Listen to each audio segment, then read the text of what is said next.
hadirin sebangsa dan setanah air yang kami banggakan. Kiai Haji Abdurrahman Wahid, seorang bapak pluralisme Indonesia, mengatakan agama adalah suatu hal yang sangat fundamental bagi masyarakat Indonesia.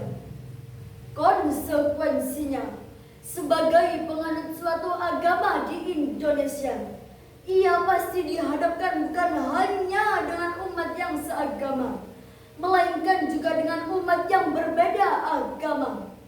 Kita saksikan di saat Ramadan dan Lebaran tiba, umat Islam bersuka cita. Masjid pun ramai oleh orang beribadah. Ketika Natal tiba, umat Kristiani bergembira. Gereja pun dihias menyambut jemaatnya. Begitu pula umat Konghucu.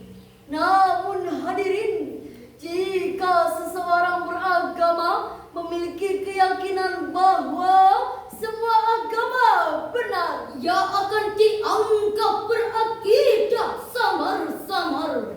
Akan tetapi, jika seseorang beragama memiliki kesimpulan bahwa hanya agama yang dianutnya sajalah yang paling benar, maka ia akan dianggap berakidah samar. Dengan keyakinan seperti ini hadirin, agama yang dianutnya harus dibina ke jalan yang benar. Jika tidak mau, harus dibinasakan. Tetapi andai sikap ini yang dikembangkan, wajah agama yang damai dan bersahabat akan berubah menjadi monster yang paling jahat, teroris yang paling sadis, sikap radikal yang paling brutal. Bahkan tidak mustahil jika terjadi di negeri ini, akan menjadi pemicu terjadinya konflik vertikal, diagonal, bahkan horizontal.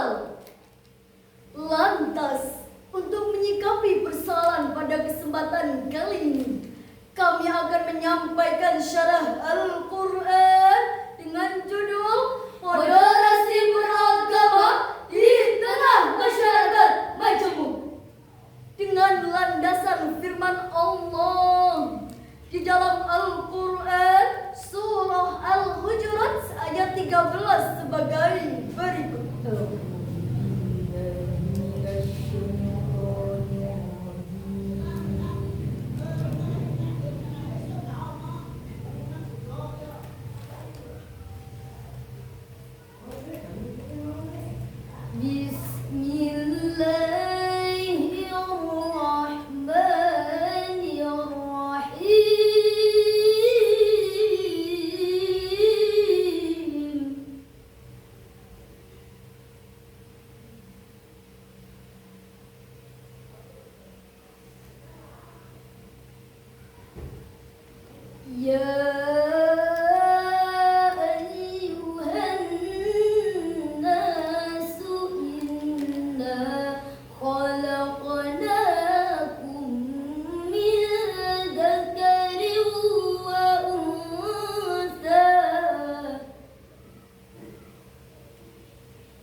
وَجَعَلْنَاكُمْ شُعُوبًا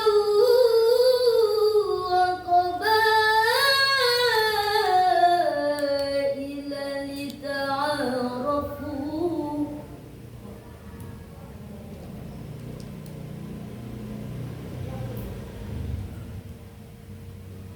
إِنَّ أَكْرَمَكُمْ عِندَ اللَّهِ أَتْقَاكُمْ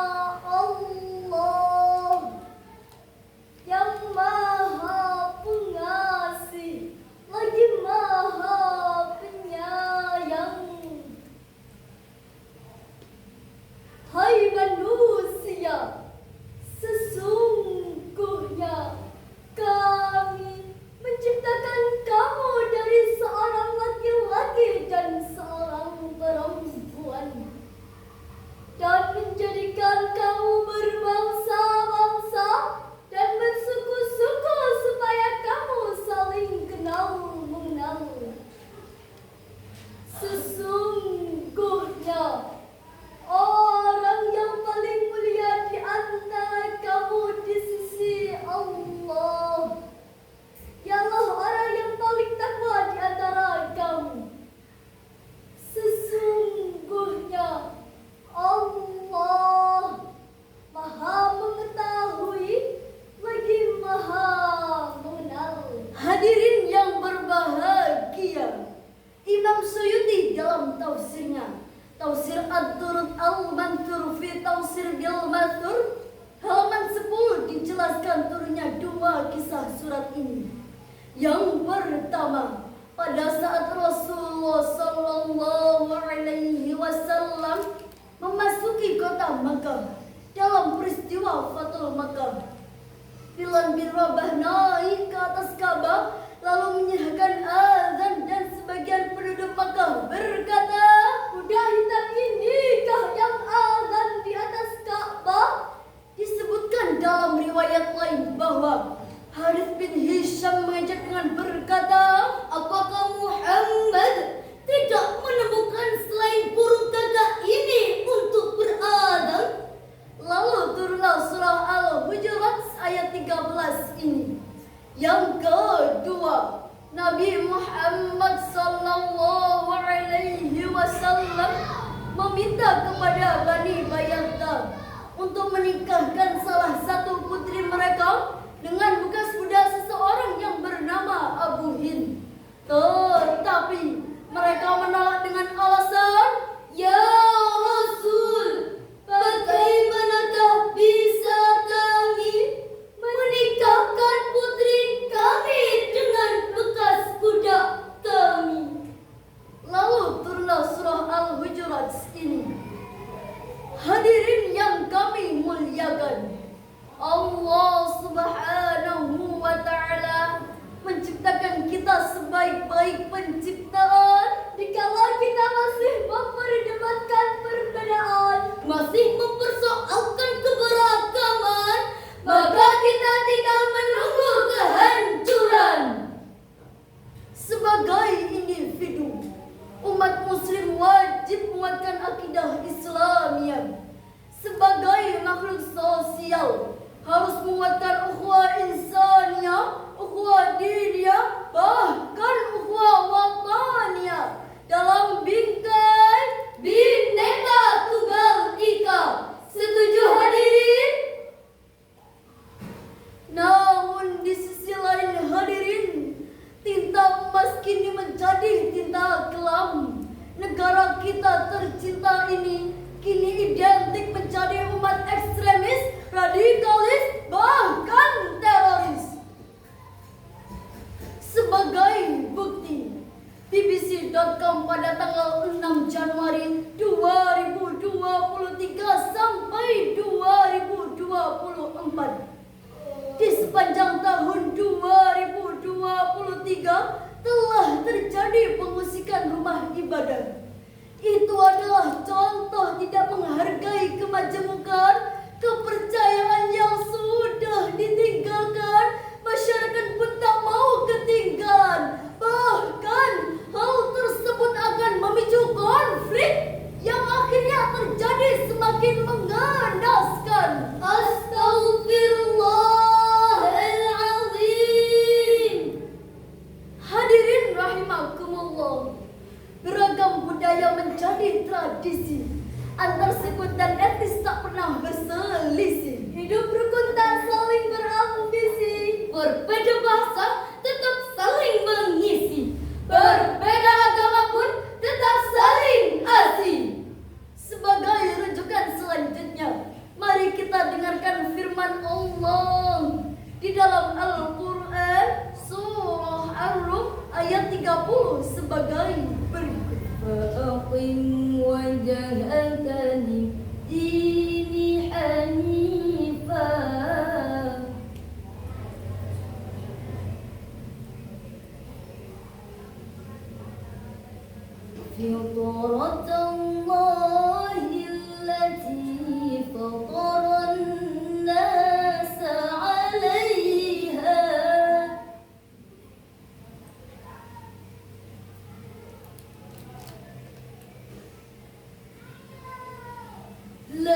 الدين القيم ولكن أكثر الناس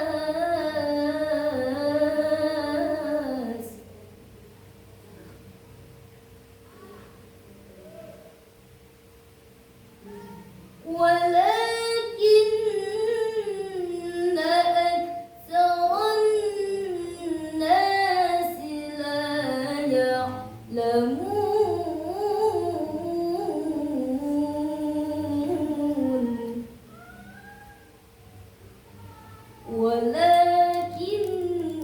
أكثر الناس لا يعلمون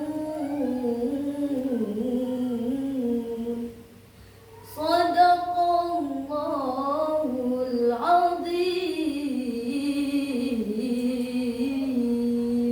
Maka hadapkanlah wajahmu dengan lurus kepada agama Allah. Tetaplah atas fitrah Allah yang menciptakan manusia menurut fitrah itu. Tidak ada perubahan atas fitrah Allah. Itulah agama yang lurus. Tetapi kebanyakan manusia tidak mengetahui. Maha benar Allah dengan segala firman-Nya, dan Dialah yang Maha Agung. Hadirin rahimakumullah. Profesor Dr. Muhammad Quraish Shihab dalam tafsirnya Al-Misbah volume 10 halaman 206 sampai dengan 217 menjelaskan bahwa Allah Subhanahu wa Ta'ala mengisyaratkan kepada Nabi Muhammad sallallahu alaihi wasallam dan umat Islam untuk berpegang teguh terhadap apa yang telah disyariatkan oleh Allah Subhanahu wa Ta'ala dan tetap mempererat fitrah keagamaan tanpa menghilangkan gangguan kaum musyrikin.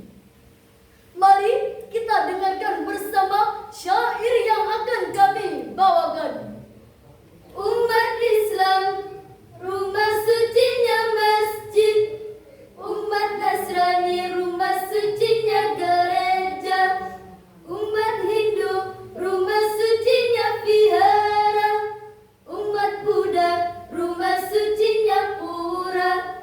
Marilah jaga kerukunan beragama, hormat menghormati, saling menghargai. Marilah jaga kerukunan beragama, hormat menghormati, saling menghargai. Dari pemaparan tersebut dapat kita tarik mutiara kesimpulan. Indonesia memiliki kebinekaan yang sangat tinggi. Jika saling menutupi dan tidak bertoleransi akan menimbulkan disintegrasi. Oleh karena itu, mari saling berkomunikasi dan